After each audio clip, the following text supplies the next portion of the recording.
नमस्कार, 99 न्यूज़ में आपका स्वागत है। मैं हूं शंकर कुमार। निबिया घाट थाना क्षेत्र के रांगामाटी NH2 पर बीती रात दो ट्रकों में भीषण टक्कर हो गई, जिससे पीछे से टक्कर मारने वाले ट्रक के चालक और सहचालक की मौके पर ही मौत हो गई। टक्कर इतनी ज़बरदस्त थी कि मृतक दोनों व्यक्ति ट्रक के अंदर ही दब गए। घटना की सूचना के बाद मौके पर पहुंची निमिया घाट पुलिस ने गैस कटर मंगवाकर ट्रक को काटकर दोनों शवों को बाहर निकाला और पोस्टमार्टम के लिए धनबाद भेज दिया है। मृतक ट्रक चालक तारकेश्वर सिंह धनबाद जिले के कपूरिया के रहने वाले हैं, जबकि सहचालक गोधर के रहने वाले मनोज गोप बताए जा रहे हैं।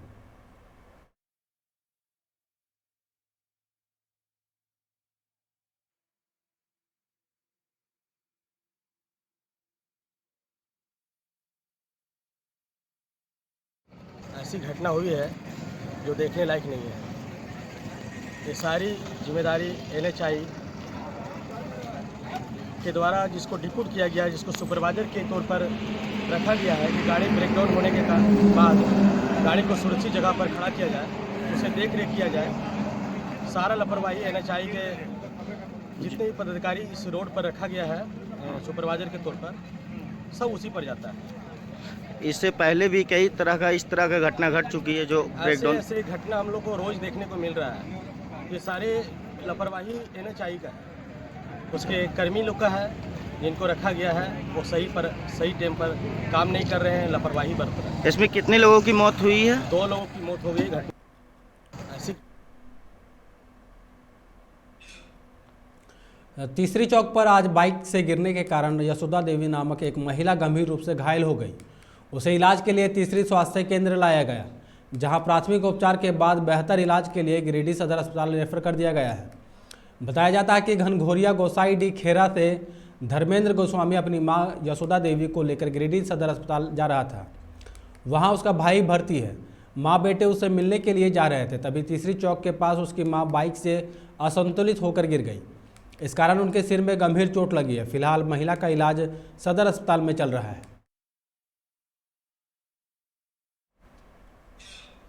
गिरिडीह जिले के हजारीबाग रोड रेलवे स्टेशन के प्लेटफॉर्म संख्या 3 पर आज एक वृद्ध महिला की मौत दुरंतो एक्सप्रेस की चपेट में आने से हो गई। बताया जाता है कि महिला रेलवे स्टेशन पर एक प्लेटफॉर्म से दूसरे प्लेटफॉर्म पर जाने के लिए रेलवे ट्रैक को पार कर रही थी। तभी अचानक डाउन दुरंतो एक्सप्रेस आ गई, जिसे महिला ट्रेन की चपेट में आकर कट गई और महिला की मौके पर ही मौत हो गई। मृतका की पहचान गुंजा देवी पति अमृत मंडल उम्र 70 के रूप में हुई है। वह सरिया की रहने वाली है। घटना की सूचना के बाद RPF और GRP मौके पर पहुंच शव को कब्जे में कर पोस्टमार्टम के लिए धनबाद भेज दिया है।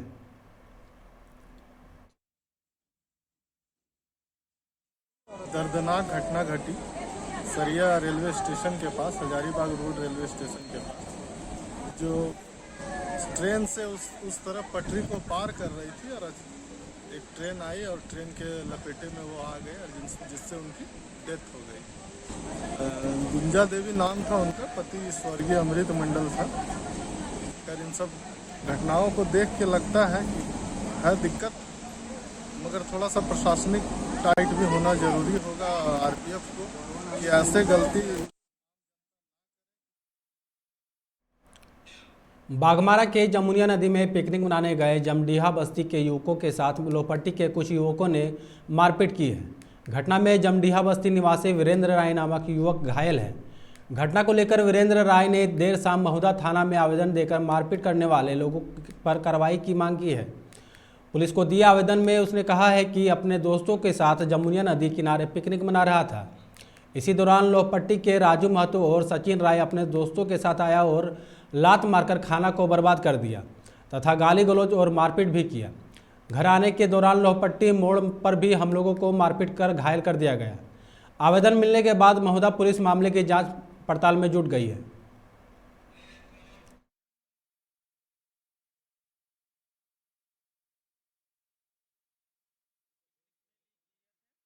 वहाँ हम लोग खाना खा रहे थे, ठीक है। 4-5 लड़का आया और हम लोग को जो खाना था वो लात मार के हटा दिया। हम लोग बोले भैया ऐसा क्यों कर रहे हैं?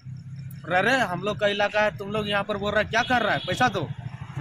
ठीक है, हम लोग बोले भैया हम लोग के पास पैसा वैसा नहीं है। तो मेरे पास पैसा था, लेकिन हम बोले हम लोग के पास पैसा वैसा नहीं है। मेरा पॉकेट से हाथ जबरदस्ती डाल के यहाँ देखिए ये फट गया पूरा। यहाँ से 5,000 रुपया निकाल लिया। उसके बाद जब हम अपना पैसा छीनने लगे तो यहाँ ईटा से हमको मार दिया। कौन कौन था मारने वाले, पहचानते हैं उन लोग को? पहचानते हैं लेकिन नाम नहीं जानते हैं, लेकिन लोपेडी का लड़का है। एक है सचिन राय, एक राजू महतो,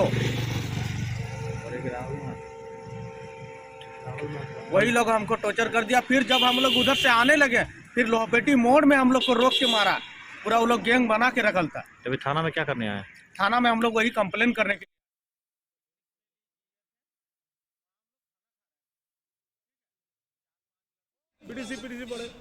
बंगाल में गंगा सागर मेला शुरू कर दिया गया। राज्य सरकार इसकी तैयारी पहले से ही पूरी कर ली थी।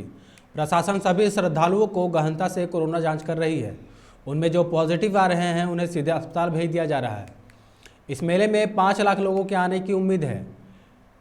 चूँकि दौर कोरोना का है इसलिए श्रद्धालुओं की संख्या बाकी साल की तुलना में इस बार कम हो सकती है।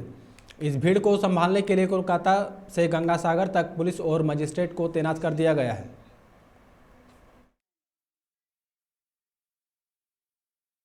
বাইরে থেকে চুপি অনেক লোক আসছেন, ওর জন্যই আমরা এখানে থানা থেকে ট্রাফিক থেকে সবাই ডিপার্টমেন্ট মিলিয়ে এখানে অ্যাওয়ারনেস করা হচ্ছে। বাইরে থেকে যারা যদি কোনো উইদাউট মাস্ক পাওয়া যাচ্ছে ওনাদেরকে মাস্ক প্রোভাইড করা হচ্ছে ও সঙ্গে সঙ্গে অ্যাওয়্যার করা হচ্ছে মাস্ক পরার জন্য। আর কিছু লোকের এগেনস্টে লিগ্যাল অ্যাকশন। गुमला के गुरदरी कुजाम पाठ में नक्सलियों ने हमला कर आधा दर्जन गाड़ियों को आग के हवाले कर दिया। जानकारी के मुताबिक बिशनपुर के ऊपर पाठ में कुजाम बॉक्साइट माइंस चलता है। 4 नंबर बॉक्साइट माइंस में उग्रवादी संगठन ने हमला बोलकर माइंस में चलने वाले बॉक्साइट ट्रकों को आग के हवाले कर दिया।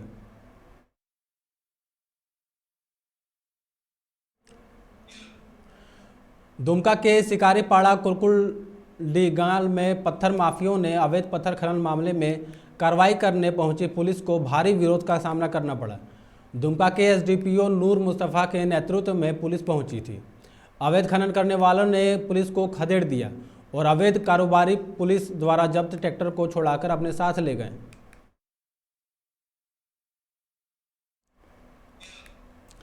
झारखंड में कोरोना की रफ्तार बढ़ रही है। अब तक मिल रहे मरीजों में कोई गंभीर लक्षण नहीं दिख रहे थे, लेकिन कोविड की रिपोर्ट ने डराना शुरू कर दिया है। करीब 7 महीने के बाद तीसरी लहर में एक साथ 8 लोगों की मौत हुई है। इनमें से 3 बार कोरोना रांची, पूर्वी सिंहभूम और एक सरायकेला का रहने वाला था। रांची में जिन 2 लोगों की मौत हुई है उनकी उम्र 60 साल से ज़्यादा है।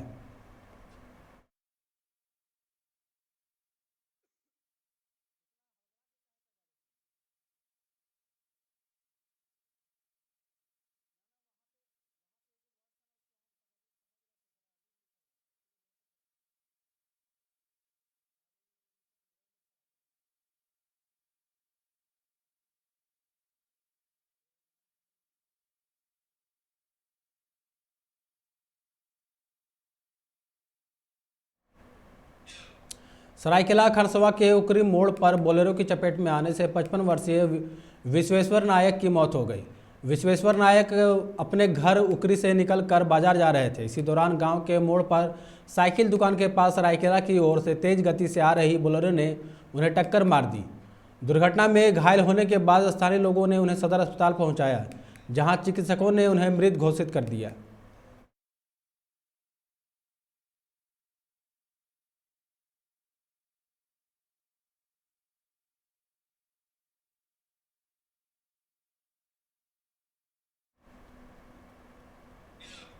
बोकारो के अमलाबाद ओपी क्षेत्र के जेपी कैंप बीसीसीएल क्वार्टर में एक विवाहिता महिला का शव बरामद किया गया है। महिला की पहचान रिंकू देवी के रूप में की गई है। उसकी उम्र करीब 19 वर्ष थी। घटना की सूचना मिलने के बाद मौके पर पहुंची पुलिस की टीम ने शव को कब्जे में लेकर लड़की के मायके वालों को सूचना देकर जांच में जुट गई है।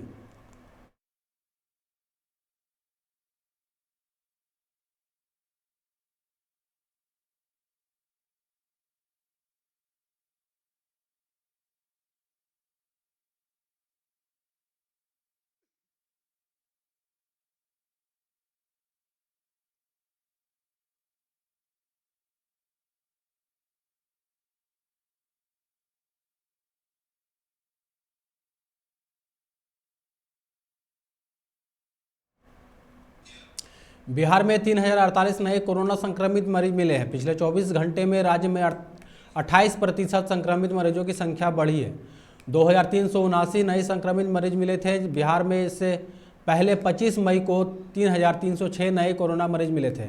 वहीं पटना जिला न्याय मंडल में 6 जज 2 वकील पॉजिटिव मिले। आरा व्यवहार न्यायालय में भी 3 जज और 10 न्यायालय कर्मी कोरोना संक्रमित पाए गए हैं।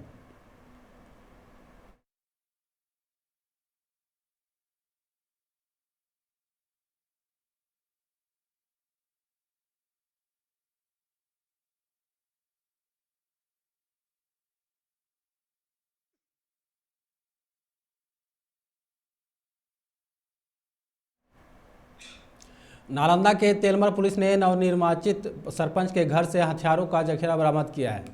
सदर डीएसपी ने इसकी जानकारी दी है। उन्होंने बताया कि तेलमर पुलिस की द्वारा घेराबंदी कर तलाशी की गई। पुलिस ने सरपंच नीरज कुमार के कमरे से एक देसी कट्टा, एक जिंदा 315 बोर की गोली बरामद की है। इसके बाद नीरज कुमार की पुलिस ने मौके वारदात पर गिरफ्तार कर लिया है।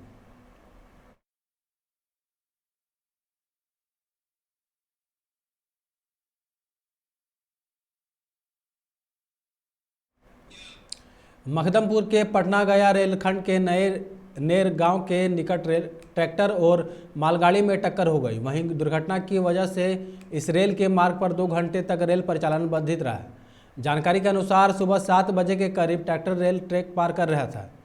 ट्रैक पार करने के क्रम में ट्रैक्टर की ट्रॉली पटरी के बीच फंस गई। मजदूर और ट्रैक्टर चालक मिलकर रस्सी के माध्यम से खींचकर ट्रॉली निकालने का प्रयास कर रहे थे, लेकिन उन्हें सफलता नहीं मिली।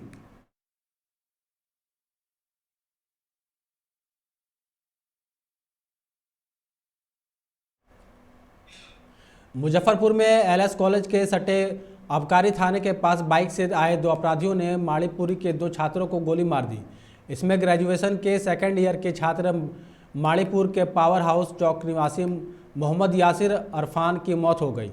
वहीं उसके दोस्त मोहम्मद रेहान की गर्दन में गोली लगी है। वह गंभीर रूप से जख्मी है। उसे बेरिया निजी नर्सिंग होम में भर्ती कराया गया है।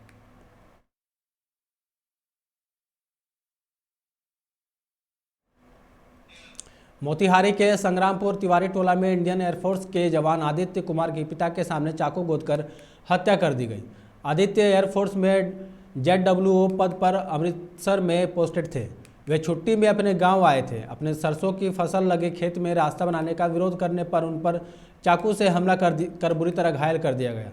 वहीं ग्रामीणों के सहयोग से परिजन मोतिहारी सदर अस्पताल ले जाए, जहां डॉक्टरों ने उन्हें मृत घोषित कर दिया।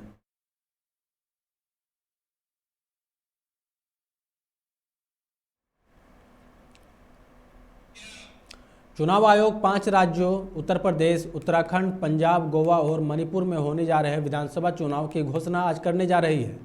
आज दोपहर 3:30 बजे चुनाव आयोग एक प्रेस वार्ता करने जा रहा है। इस प्रेस वार्ता के दौरान चुनाव आयोग की तारीखों का ऐलान किया जाएगा। इससे पहले चुनाव आयोग की टीम सभी चुनावी राज्यों में दौरा कर स्थिति का जायजा ले चुका है। इसके साथ ही सभी दलों के बीच चुनाव को लेकर बनी असमंजस की स्थिति भी पूरी तरह खत्म हो जाएगी। चुनाव आयोग द्वारा तारीखों के ऐलान के साथ ही सभी राजनीतिक दलों की एक नई कवायद शुरू हो जाएगी। बता दें कि देश में बढ़ते कोरोना के मामलों को देखते हुए कांग्रेस ऑनलाइन कैंपेन कर रही है।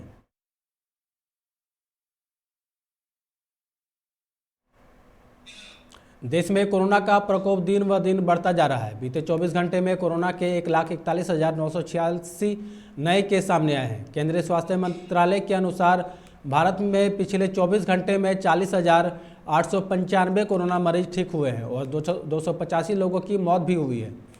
इसके साथ ही देश में पॉजिटिविटी दर अब 9.28% पर आ गई है। अब कोरोना के कुल एक्टिव केसों की संख्या 4,72,169 हो गई है। कोरोना से ठीक होने वाले की बात करें तो आंकड़ा यह 3,44,000 पर पहुंच गया है। देश भर में कुल मौतें 4,83,178 हो गई है।